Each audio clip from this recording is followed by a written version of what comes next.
Well, she made me feel better all the time, which is remarkable because I'm sometimes inconsolable with self-doubt.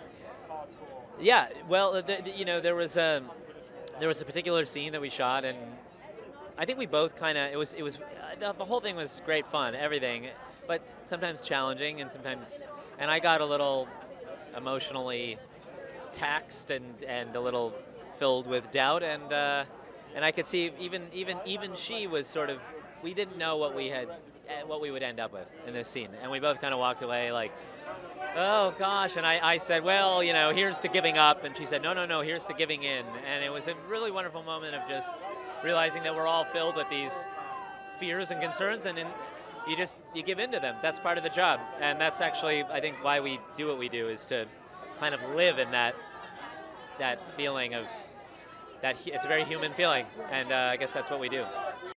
My character is named Cosme McMoon, impossibly so, that's his name.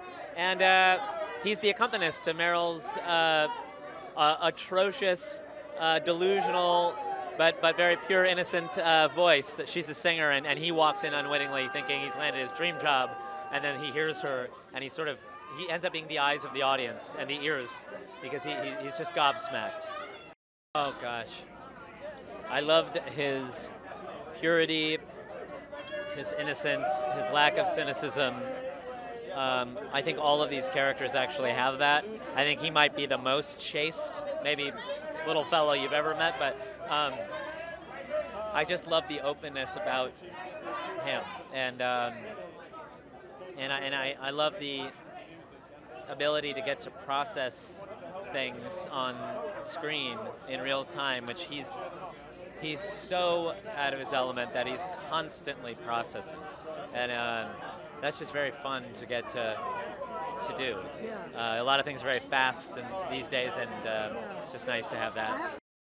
Yeah, we played all of the music live, which is kind of absurd and foolish, but we did it. And Stephen Frears, the torturing, well, he's a torturer. He's a sadistic man, and he wanted it live. But it created, I think, the electric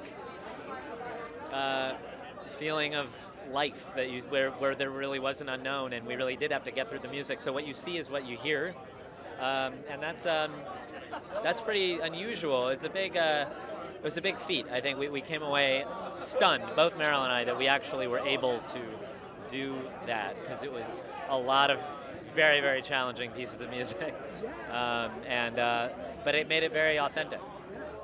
I think that it's about celebrating the doing of something as opposed to how it's done, and about dreaming big and failing bigger, and you know, that there is a success to be found in these passionate failures. So yeah, I think that there's this joy there that I think we lose sometimes when we get a little more cynical, and here's a woman who was 76 and had nothing but joy and delight. So that's inspiring, especially, you know, today.